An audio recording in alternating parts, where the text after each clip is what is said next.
Assalamualaikum warahmatullahi wabarakatuh. Halo teman-teman, nama aku Rania Kolbi dari kelas R1B Pendidikan Ekonomi dengan NPM 2021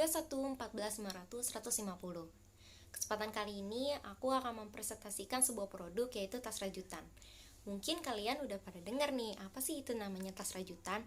Aku akan membahas tuntas atau membahas lebih dalam tentang tas rajutan.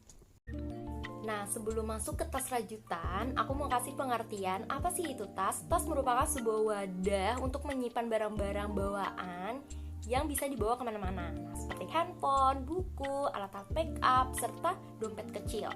Nah, ada beberapa jenis model nih, yaitu ada model tas punggung atau tas ransel, dan koper dan tas wanita yang dipakai sehari-hari oleh para wanita atau para pria.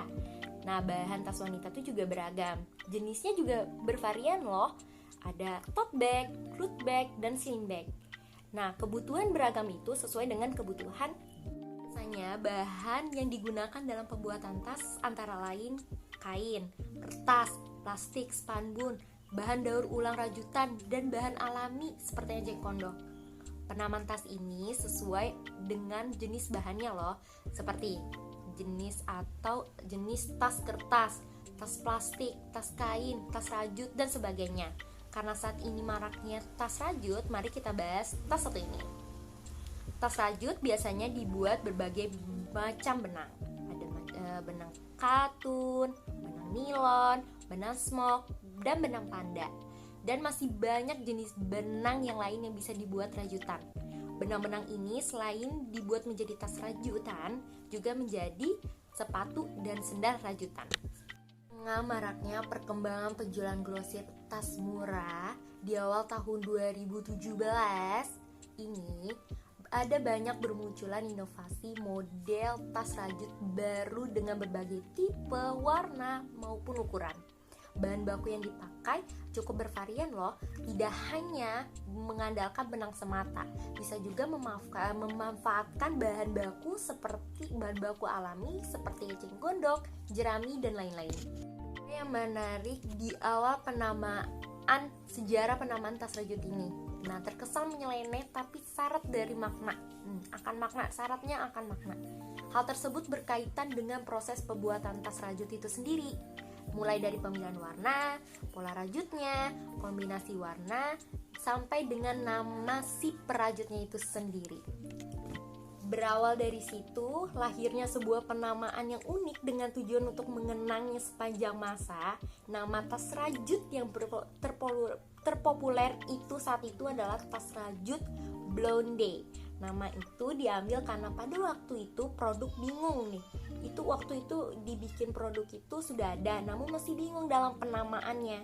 Maka secara cepat dipilihlah nama Blonde yang bisa diartinya belum ada ide. Dan akhirnya terciptalah dengan nama tas rajut. Beberapa jenis benang yang digunakan untuk membuat produk rajutan. 1. Katun. Katun merupakan benang yang terbuat dari kapas. Dia memiliki ciri yang ringan, dingin, dan warnanya yang bervarian. 2. Katun kilon dan katun milon. Katun kilon adalah benang rajutan yang sama dengan katun milon.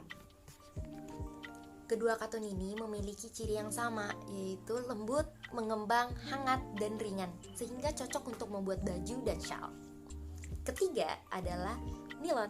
Nilon adalah benang yang bersifat kuat dan elastis serta mengkilat. Nah, karena itu banyak orang yang menggunakan benang nilon untuk membuat sebuah tas rajutan. Nah, ketiga ada bluki, yaitu benang ini terbuat dari akrilik. Benang ini memiliki ciri yang berserat dan lembut. Nah, benang ini biasanya digunakan untuk membuat topi, tas, dan shawl. Bagaimana? Kamu sudah tahu ingin membuat jenis tas rajutan dari jenis benang apa? Benang yang paling sering digunakan membuat produk rajutan ialah katun nilon dan katun. Nah, untuk membuat tas sendiri, nilon menjadi jenis benang yang paling cocok. Tas yang terbuat dari nilon biasanya akan terlihat elegan dan kuat.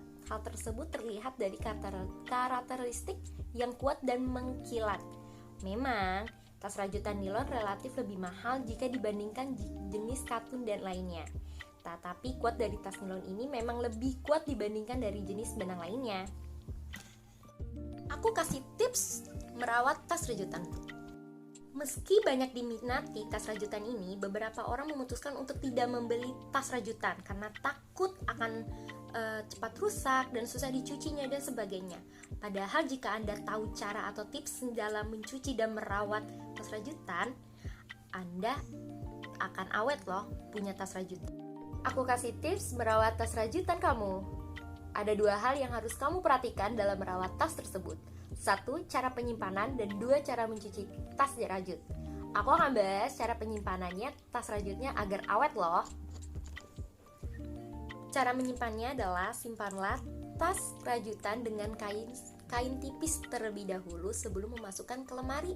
Sebelum masuk ke lemari, alangkah baiknya kamu simpan sebuah tas rajut itu dengan menggunakan kain tipis. Dilapisi dulu kain tipisnya dan baru dimasuki ke dalam lemari. Jika kalian ingin mencuci tas rajut, nih aku kasih beberapa tips dalam mencuci tas rajut.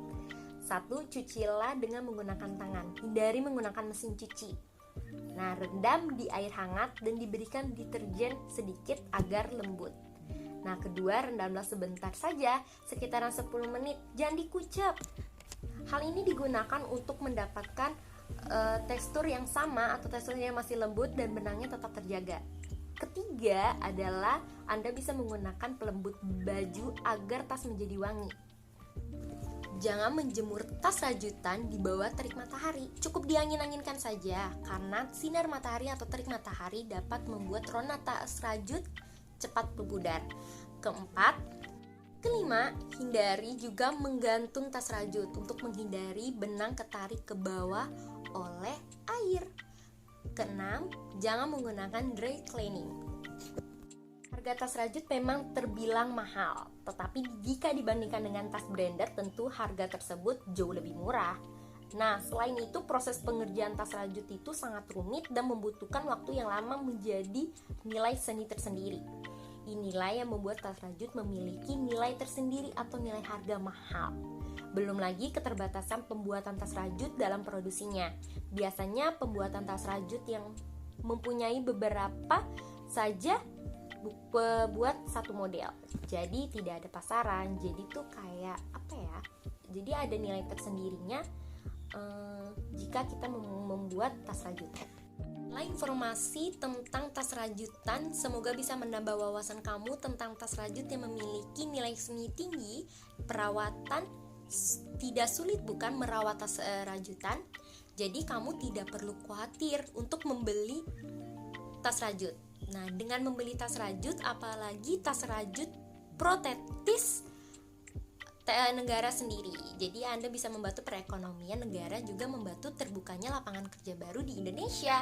Tertarik mengoleksi tas rajut? Yuk beli tas rajut. Aku sudah membelinya loh. Ini dia. Cantik bukan? Sekianlah presentasi produk tentang tas rajut yang aku sampaikan. Semoga bermanfaat buat teman-teman yang menonton video ini. Thank you for watching. Bye bye. Wassalamualaikum warahmatullahi wabarakatuh.